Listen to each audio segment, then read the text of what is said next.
I reread the 10 Commandments. They're awesome. I do have some notes.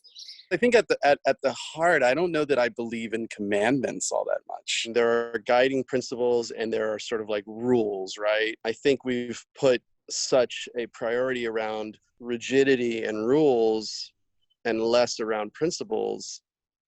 And I just think that like the principles in some ways are absent. I have a problem with the commandments that are like about your internal feelings. You know what I mean? Like I think there's a difference between don't covet thy neighbor's wife and don't like come on to her. You know what I mean? Like, I think there's a difference between the things that you desire in your internal life and the actions that you decide to take. Many of the other commandments, if not all, are value-based, right? But we don't talk really about the values. We just talk about the rules.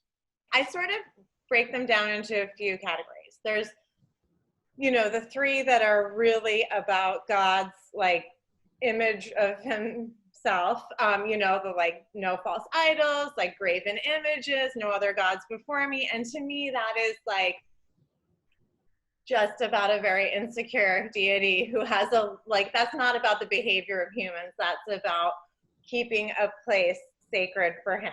Okay. I feel like God needs to not be so insecure, like chill. We love you. You're awesome. Thank you. But like, let us explore Buddhist meditation. Let us go to 12-step programs. Let us heal. Let us learn. Let us grow.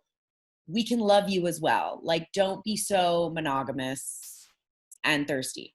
And then there's stuff like, thou shalt not kill. Obviously, yeah, like, that's really good. And like, but then of course you get into the weeds of like, well, what about self-defense? And then who are we talking about? As I move towards a more plant-based diet, you know, are we including other species? What about plants? Thou shalt not kill unless it's a cockroach. I'm not sorry about that. Goodbye. And then I started thinking about honor thy mother and thy father. If you have parents who are not great, is that fair? And then I started thinking about what would be a better commandment for that. Honor thy mother and father. I would say yes, for sure, but with the caveat that they need to pay for therapy. Maybe honor thy children, right? You have no control over who you're born to. If they're terrible, do you have to spend your life at their altar? Your children are their own people and they're not just extensions of you, and you have to honor who they actually are versus who you imagined or hoped that they would be. Honor thy father and thy mother. And I want to add to that, honor our children and their teachers. I am in awe of what they do, and I just, right now, they're my gods and goddesses. If I were to add or revise a commandment or commandments, tolerate ambiguity. I would like that. Like, thou shalt tolerate ambiguity. Like, when we don't have an answer, we have to, as best we can, and it's really hard, but like contain our urge to force something in there to, just so we have a placeholder, just because we can't stand the feeling of an open question. Thou shalt accept the things thou cannot change is something that anybody can do if you just stop trying to fix it. The only thing I'm certain about is that thou shalt not have certainty. That is the only thing that we should be certain about. And maybe not certain about that anyway. One of my favorite theistic expressions is like, make plans and hear God laugh. Thou shalt see God in everyone and in yourself. Thou shalt respect and nurture and safeguard one's creative spirit. Thou shalt pay attention to thy surroundings. That's huge. Thou shalt err on the side of the powerless. Thou shalt develop an ethic of love. Representative John Lewis used it. So in talking about his work with Dr. King, this notion of there might be people who don't like you, people who hate you, people who will abuse you, but what you must have is an ethic of love that motivates your work and keeps you committed to the work, And for Representative Lewis, also keeps you committed to the process of nonviolence and continues to allow you to move forward. Thou shalt honor kindness. Thou shalt keep empathy front and center in one's life. Thou shalt treat the earth as you would your mother. Thou shalt question, and thou shalt follow the evidence and admit when we're wrong and adapt and seek to understand the truth. Thou shalt honor our community. Thou shalt not commit violence to oneself, either externally or internally. But I think internally, we really like can take a machete to our insides, to our instincts, to our emotions, to our personality, to our everything. And, you know, when we do that, we're no use to anybody. Thou shalt not close your heart.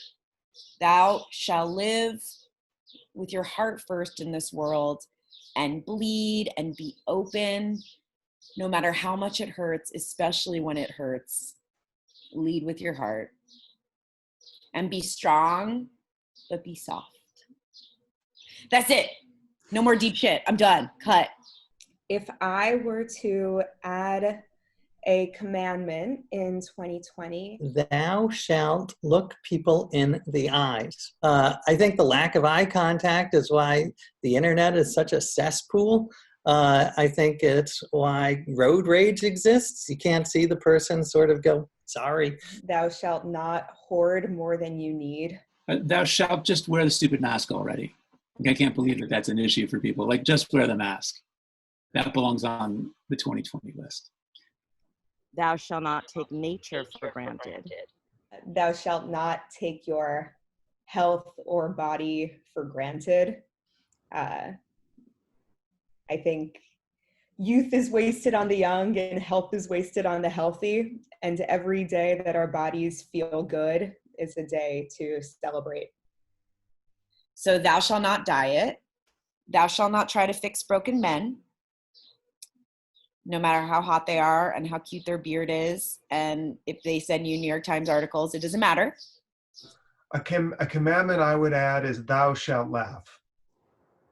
And then I also thought that we spent so much time in here on Zoom that maybe there's some Zoom commandments that thou shalt mute. Thou shalt control for backlighting. Seems very important and not something I'm particularly good at. You can see here, but like I'm working on it. It's not like we're perfect with the other commandments either, but I am working on it. Thou shalt not visibly react to the private chat message that somebody just sent you. Everyone can see it. It's not fair. It's not okay. And I think we should cut that out at a commandment level. Thou shalt not take human interaction for granted. Thou shalt keep paying the people who regularly help you, even if they're not helping you right now. Don't love your Instagram, love your children. Take extra special care to honor them by showing them acts of love and service. And the second I pick up my phone, I'm not honoring them through acts of love and service. I'm showing them that there's something more important than them. I would command us all to find solitude and gratitude every day, because we are connected digitally to every person in existence now and ever before. It's really easy to spend all our time comparing. The antidote to comparison is gratitude. When you deliberately make a practice of gratitude, it bakes recognition for abundance all around you into your ordinary moments. Thou shalt remember everyone's going through some shit right now. Just remember that.